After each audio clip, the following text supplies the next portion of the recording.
Nesse dia 22 de abril, a gente comemora o Dia da Terra, e eu, como uma pessoa interessada na filosofia budista, penso muito na nossa relação com o ecossistema, com o meio ambiente, com outros tipos de vida que não são apenas a vida humana. Eu comecei a perceber que esse outro tipo de filosofia coloca o ser humano em pé de igualdade com os outros tipos de vida, numa posição de muito mais equanimidade. E eu percebo que aqui no Ocidente a gente não se sente muito assim. A gente projeta todas as nossas vidas, os nossos planos, considerando que o ser humano tem mais valor do que as outras formas de vida ou está em algum tipo de vantagem.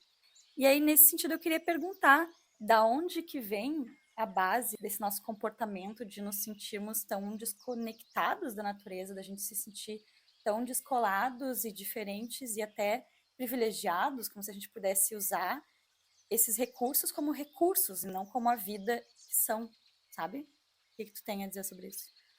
Eu acho que tem dois marcadores importantes no Ocidente Peraí. que são. Ah, tá. Eu acho que tem dois marcadores importantes no Ocidente para explicar por que a gente é tão antropocêntrico, ou seja, por que a gente coloca o ser humano acima das outras formas de vida e da própria natureza.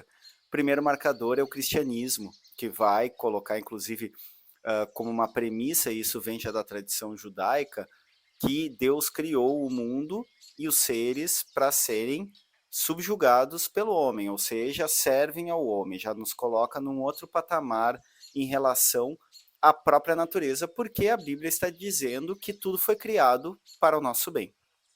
O outro marcador, para mim, muito fundamental, que é o germe do início do individualismo, é René Descartes, o começo da modernidade, o pensador francês, que vai construir uma filosofia na qual ele só consegue garantir que ele pensa. A famosa frase cogito ergo sum, ou penso logo existo, traduzido do latim, significa que eu só consigo garantir que eu existo. E qualquer outra pessoa, e principalmente outros seres, não existem ou eu não tenho certeza que eles existam. Isso vai se aprofundar ao longo do Ocidente, e com o capitalismo isso se acirra cada vez mais quando a gente passa a ver a natureza, e isso já está em Descartes, a natureza é uma espécie de organismo sem vida, um relógio sem alma, então a gente pode subjugar, a gente pode extrair todos os recursos sem nos preocuparmos com o ecossistema, sem nos preocuparmos com os outros seres, porque afinal nós só sabemos que nós existimos e a Bíblia já nos ensinava que tudo foi criado para nós mesmos e, portanto, nossa relação com a natureza ela passa a ser de distanciamento, de autocentração, ou seja, o ser humano que vem primeiro e tudo serve a ele, e o resultado desse tipo de pensamento que já está colocado no cristianismo e é acirrado pela modernidade filosófica de Descartes e do capitalismo é a catástrofe climática que nós estamos vivendo. E é sempre bom lembrar que mudanças individuais importam, mas a gente também precisa lutar por mudanças coletivas.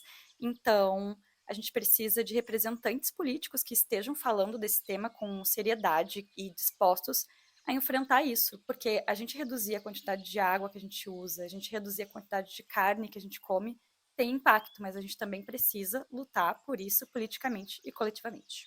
A gente também tem o perigo de cair na ideia de que nada importa e isso é só contribui para a destruição do planeta. Nós somos parte do planeta junto com os outros seres vivos, seres que são capazes de sentir dor, alegria e que têm também o seu caminho dentro dessa existência. Então, mudanças individuais importam muito mais quando elas se conectam coletivamente e se tornam pautas coletivas. Então, não pense que o que você puder mudar de consumo, de separar o lixo, coleta seletiva, uso de plástico, não importa. Importa sim, mas importa também que a gente ultrapasse essa responsabilização individual e se torne, então, algo coletivo, que a gente aprenda com os povos originários que a Terra é a grande mãe. Então, né, gente, queria comemorar esse Dia da Terra passando o vídeo de bichinhos fofinhos, mas seria uma grande mentira, porque a gente, na verdade, está predando todos os ambientes que dão as causas e condições para eles terem uma vida boa. Então, acho que hoje fica essa reflexão, assim, de qual que é o nosso papel nessa grande vida que é a Terra e como os nossos hábitos e as nossas decisões políticas impactam esse grande ser vivo que está sendo predado, né, por nós, seres humanos. Beijos, é isso.